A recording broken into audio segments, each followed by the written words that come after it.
अस्सलाम वालेकुम नाज़रीन, जब भी इंसान की पहली परवाज़ का जिक्र किया जाता है तो शायद आपके दिमाग में भी दी राइट ब्रदर्स का नाम आता हो, क्योंकि कहा यह जाता है कि राइट ब्रदर्स ने 1903 में अपनी बनाई हुई राइट फ्लेयर नामी मशीन से सबसे पहली उड़ान भरी। लेकिन नाज़रीन, क्या आप जानते हैं कि इसे पहली उड़ान इसलिए नहीं कहा जा सकता क्योंकि 300 साल कबल यानी 16वीं सदी ईस्वी में आइक्रिस नामी यूनानी फिलोसफर ने अपने बाबा डेडलस की बनाई हुई विंग मशीन से एक बहुत ऊंची उड़ान भरी और अपने बाबा की इस नसीहत को भी नजरअंदाज कर दिया कि वह बहुत ऊंचा ना उड़े। और नाज़रीन, यही वजह थी कि वो सूरज के बहुत ज्यादा करीब चले गए और वहां सूरज की गर्मी की शिद्दत ना ही आइक्रिस और ना ही उनके बाबा की बनाई हुई विंग मशीन बर्दाश्त कर सकी और इस तरह आइक्रिस नीचे गिरकर तबाह हो गए। नाज़रीन, अब बात करते हैं उन मुस्लिम साइंटिस्ट की जिन्होंने दुनिया में सबसे पहली कामयाब उड़ान भरी। जी हाँ दोस्तों, वो राइट ब्रदर्स नहीं थे बल्कि अब्बास इब्ने फिरनस 870 सदी ईस्वी में वो पहले इंसान थे जिन्होंने इस कुर्रे अर्ज पर सबसे पहली उड़ान भरी। नाज़रीन, तारीख इस कहानी को कुछ यूं बयान करती है कि अब्बास इब्ने फिरनस मस्जिद कुर्तबा के मीनार की तरफ रवाना होते हैं कि उनके चचाजाद भाई उन्हें ये कहकर रोकने की कोशिश करते हैं कि अगर वो उड़ने में नाकाम हो गए तो उनकी जान भी जा सकती है, सो खुदारा वो अपना ये इरादा तर्क कर दें। लेकिन अब्बास इब्ने फिरनस सिर्फ इतना जवाब देते हैं कि अगर वो वफात पा गए तो उनकी नमाज जनाजा अदा कर दी जाए और ये कहकर वो आगे बढ़ जाते हैं। अब नाज़रीन, अगर कोर्डोबा शहर की बात की जाए तो इसमें कम से कम 5 से 6 लाख लोग रहते थे और सबसे ज़्यादा मुसलमान और बाकी मुख्तलिफ मज़ाहब से तल्लुक़ रखने वाले लोग थे।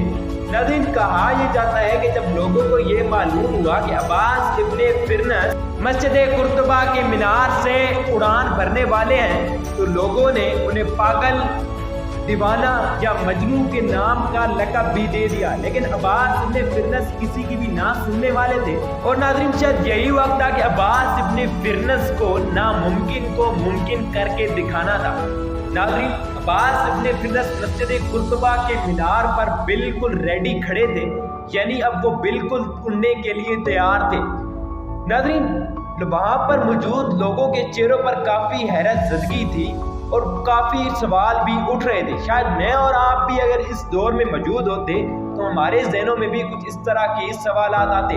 आखिरकार अब्बास इब्ने फिरनस एक छलांग लगाते हैं और काफ़ी टाइम तक उड़ते रहते हैं। नीचे मौजूद लोग उन्हें हैरत ज़दगी से देख रहे होते हैं और कुछ लोगों के चेहरों पर खुशी के असरात भी नमूदार हो रहे होते हैं।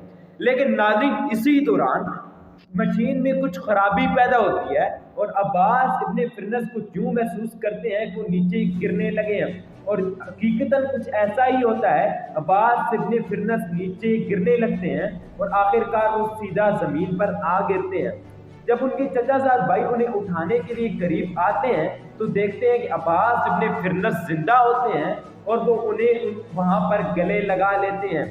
और ये वो वक्त होता है कि दुनिया की सबसे पहली कामयाब परवान अब्बास इब्ने फिरनस अपने नाम कर चुके होते हैं। लेकिन नाज़रीन, इस कोशिश में वो अपनी कमर भी गंवा देते हैं, यानी उनकी कमर से कुछ इस तरह का दर्द निकल जाता है कि कुछ राइटर्स ने लिखा है कि बाद में वो कभी उठकर अपने कदमों पर चल ना सके।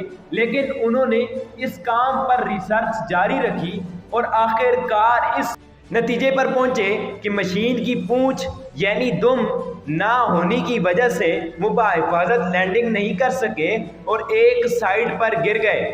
नाज़रीन, इस कोशिश में उन्होंने अपनी कमर गंवा दी और बाद में कुछ साल बाद वफात पा गए। नाज़रीन, अब्बास इब्ने फिरनस वो शख्सियत थे जिन्होंने आने वाले लोगों के लिए एक ऐसी राह बना दी जिस पर इंसान ने चलकर आसमान को फतह कर लिया। तो नाज़रीन, आज की वीडियो यहाँ पर ही ख़त्म होती है, लेकिन हमारा और आपका साथ हमेशा कायम रहेगा। मिलते हैं किसी नई वीडियो में, तब तक के लिए अल्लाह हाफिज़।